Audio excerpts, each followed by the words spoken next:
Excelentíssimo Sr. Presidente, senhoras e senhores deputados, o metro é a arma que vai permitir às grandes cidades cumprir o pacto de autarcas, aquele que vai permitir a redução em 60% das emissões de carbono até 2030.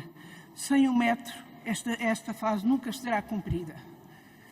Também a rapidez que permite a ligação entre as diversas partes da cidade diametralmente opostas é sempre conseguida à custa do metro. Não vale a pena estar aqui a explicar a bondade e a utilidade que o metro tem para a cidade. Contudo, dos seus traçados e respectivas saídas, tem sido objeto de forte contestação.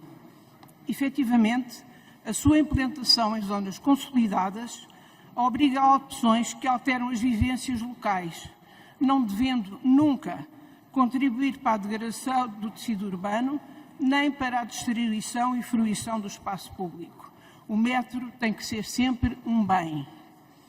Estas obras, em especial, e mercê do acima referido, implicam ouvir e esclarecer as populações afetadas. Isso permite um pleno uso de cidadania e a participação pública, que é um direito consignado no artigo 48 da nossa Constituição. Acontece que, no caso vertente, este direito não foi nada facilitado. Eu explico. Sendo que a consulta pública é de difícil entendimento para a maioria das pessoas, é suposto e é normal que as juntas de freguesias e as câmaras promovam sessões de esclarecimento para dar explicações e ouvir as justas aspirações das pessoas. Vejam lá que, neste caso, concretamente, a sessão de esclarecimento teve lugar no dia 8 de junho de 2022, 6 dias depois de ter expirado o prazo da consulta pública. Volto a repetir, a sessão de esclarecimento teve lugar 6 dias depois de ter expirado o prazo da consulta pública, o que significa que tornou extemporâneas as reclamações apresentadas e não deu tempo à constituição de qualquer movimento que, aliás, se veio depois a verificar. Também, das diferentes versões que foram estudadas para o traçado da linha vermelha, nenhuma previa uma saída do Jardim das Paradas, pelo que a população estava tranquila, ia ter a sua estação de metropolitano, mas não via aí nenhum perigo. Acresce ainda que se pressupunha que a linha vermelha deveria cumprir não só o regulamento do Plano Diretor de Lisboa, como também o Plano de Urbanização de Alcântara, situação que não se veio a verificar. Acontece que o Plano de Urbanização de Alcântara tem previstos espaços canais que estão reservados ao metro. Nenhum desses espaços foi cumprido. Aliás, a própria AIA, consultada pela Câmara, declarou, e cito, que o traçado proposto pelo metro não cumpre os ditos canais. Porém, tudo ficou na mesma.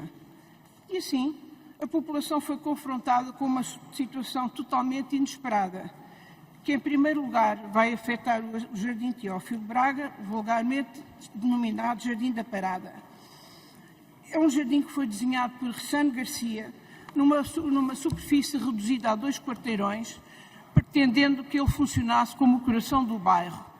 E o sucesso foi tal que, de facto, o Jardim da Parada é hoje o coração de Campo de Ourique e é estudado em muitas faculdades e em muitos casos de planeamento como uma questão de sucesso, uma questão a seguir.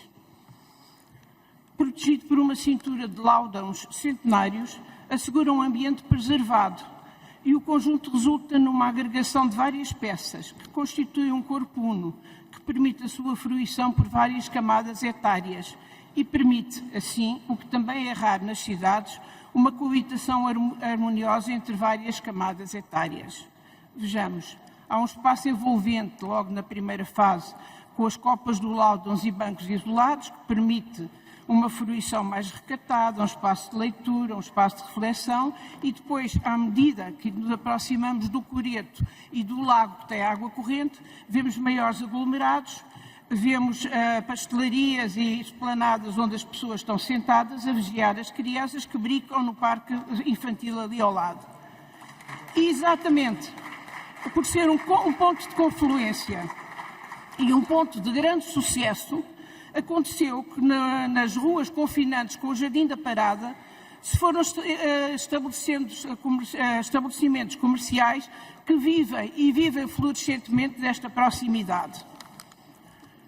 Ora, o metro propõe-se fazer o arranque de várias árvores centenárias e amputar em 15% a área do jardim, com acessos, superfícies impermeabilizadas e zonas de circulação que vão destruir este equilíbrio. É certo que o metro circula a uma profundidade de 35 metros, mas não confundamos a estação do metro com os acessos, porque o problema dos acessos é exatamente que eles vão ter à superfície, como não podia deixar de ser, e são exatamente as escadas que dão acesso ao Jardim da Parada que vão fazer com que ele seja amputado nos dois lados. Essa amputação, obviamente, colide com a promessa de preservar as árvores, dado que, apesar de a 35 metros não chegar às raízes, ao lado, a 1 metro, tem que cortar as raízes laterais. Se não mata as árvores, pelo menos causa-lhes um grande desequilíbrio, o que obviamente à sua retirada. E para terminar, Sra. Deputada? Não confundamos, peço imensa desculpa, não confundamos a estação com as saídas. Ora, nós não concordamos e discordamos sempre, mas eu venho aqui lembrar uma coisa. Esta proposta foi aprovada pelo PS, coligado com o Bloco de Esquerda na Câmara. Foi aprovada por um governo socialista com maioria e por uma Câmara socialista. E agora o PSD vai receber esta terrível herança. Foram os senhores que fizeram com que nós estivéssemos aqui hoje. Já se compreendeu. Muito obrigado.